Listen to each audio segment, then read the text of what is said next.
Hello all. So I mentioned a little bit in another video, if I post that video, that it is a process. So I wanted to come here a little bit and just talk about that process because God kind of laid it out for me. And so God says, in the days of trouble, in the days of trouble, in the days of your storm, he will keep you, he will hide you, and he will set you up. This is the first 3 steps: keep you, hide you, and set you up. If you look at your storms and your battles, most of them, all of them more than likely, you can see this process. And so I just want to break it down a little bit, but we're going to jump into the text and then I'll break it down. So we are starting at Psalm 27, verse 5. For in the day of trouble, he will keep me safe in his dwelling. He will hide me in the shelter of his sacred tent and set me high upon a rock. You heard it? The keep me, hide me, set me high. Now let's continue. Then my head, we on 4, will be exalted above the enemies who surround me. Number 5. His sacred tent I will sacrifice with shouts of joy. I will sing and make music to the Lord. So let me tell you, this is the process that most people go through, or this is the process of how, storms and battles ideally should look. And so he will keep me, hide me, set me high. So let's start by keep me and hide me.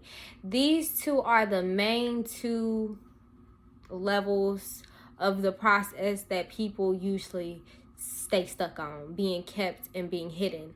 And 9 times out of 10, most people don't want to be hidden. They want to be kept.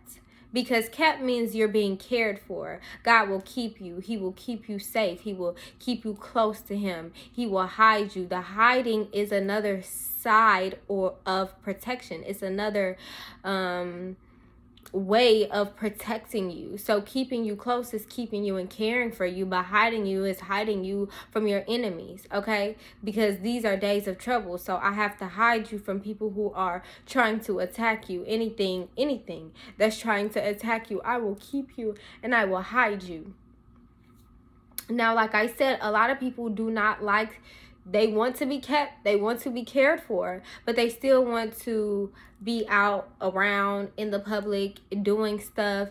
And sometimes God will have you in seasons where you are just being hidden. You are being kept. God is keeping you and he's hiding you. It's really, dancing on those 2 lines, or in the in-between where most people stay. And I say that that's where most people stay because most people don't want to be there. So you feel like, okay, God is keeping me, he's hiding me, and it feels good to be kept, but I don't want to be hidden. So I'm just going to try to go out and do what I want to do on my own accord, even though God didn't approve it. I'm tired of being hidden. I'm tired of being out of the way. And so then you get yourself in the way and you don't stay in your own lane.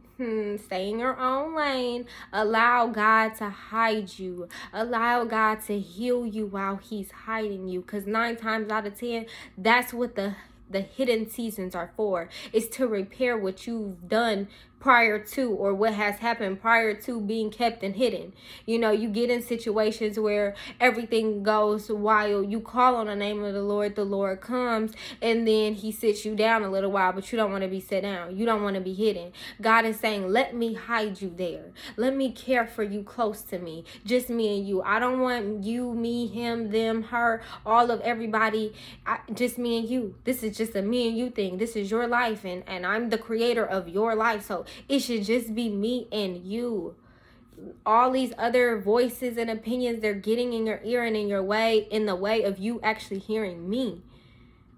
God says, let me hide you. Don't push away from me. Don't run away. Don't get frustrated in a conversation.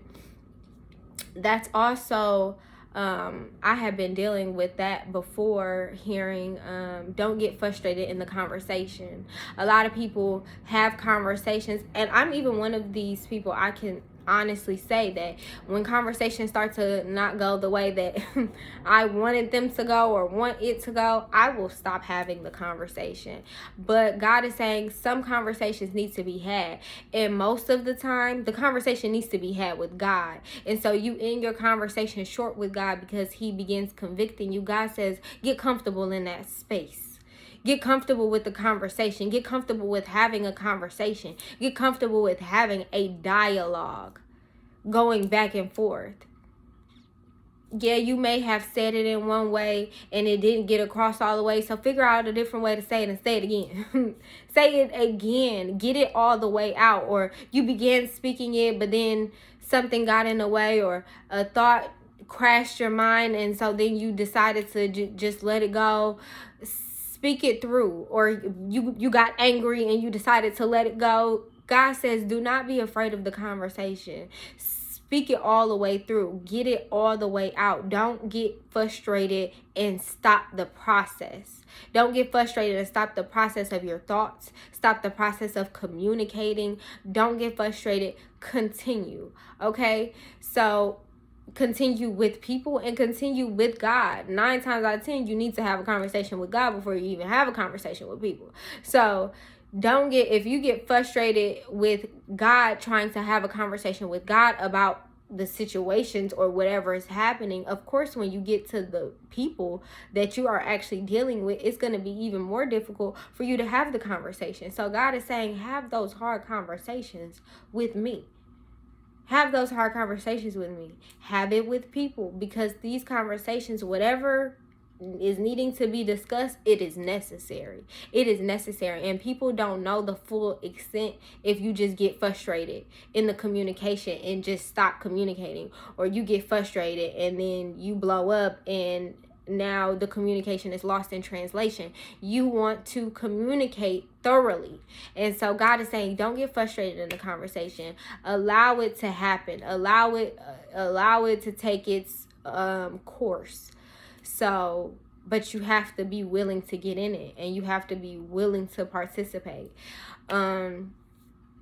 But let's get back to the keeping me and hiding me. So keep me, hide me. Allow God to hide you. Allow God to have those difficult conversations with you and heal your heart and all of that in that stage of the battle. Okay? Keep me, hide me. Then God gets to the point where he is ready to set you high.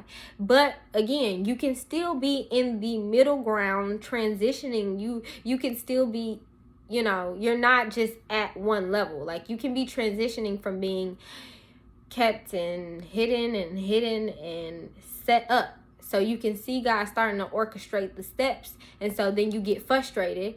Just like, again, my last video, if I posted, you get frustrated in the timing not happening, but you can see God in the details. You can see him making things happen, but you're trying to jump the gun because of something that you're trying to do right now, or for whatever reason, you have to stay the course of the process. Do not go ahead of God, because for in the days of trouble, this is what God's saying. He's saying, I will keep you, I will hide you, and I will set you high.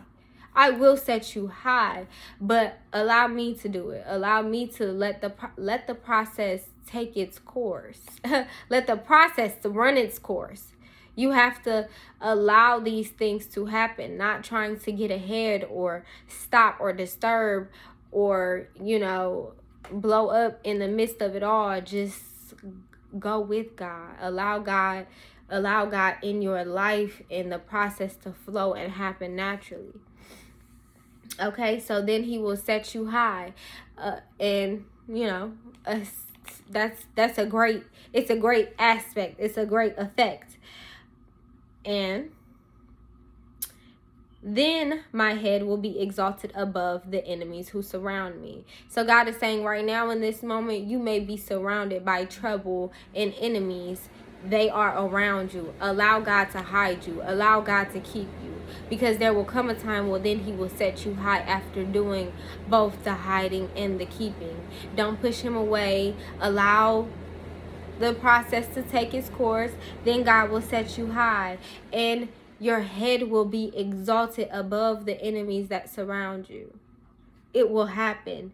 And then you will praise, sacrificing shouts of joy. Your joy, your happiness from the exalting of your head, from being set high by God, will result in you just being so happy. You have to give praise to God. God is saying, this is the way this goes. This is the process. What step and stage are you at?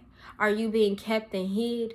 Are you being hidden and now God is setting you up to set you on high and exalting your head above your enemies, preparing that table before you in their presence?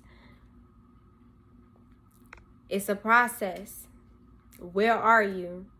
Acknowledge. You have to be able to acknowledge and be sensitive to where you are in the process, so that you know how to pray, so that you know how to engage God from where you are, because you can't be in the kept process but then saying, well, God exalt my head. God exalt my head. God is keeping you right now, and if God is doing the task of keeping you or hiding you, then you pray in correlation with what God is doing. If God is keeping you, ask him, can you help me, Lord? Can you help me repair my heart as you're keeping me? Can you help me repair and renew my mind as you're keeping me, as you're hiding me? Are you able to do the inner work that needs to be done in the inside while I'm being hidden inside of you? What can you reveal to me? New knowledge, new steps that I need to take.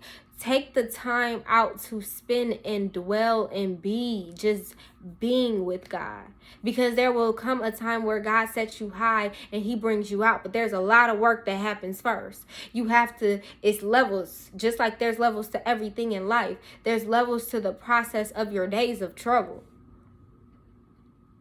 And so when you're in the midst of this trouble, acknowledge where you are in the process, in the midst of the trouble.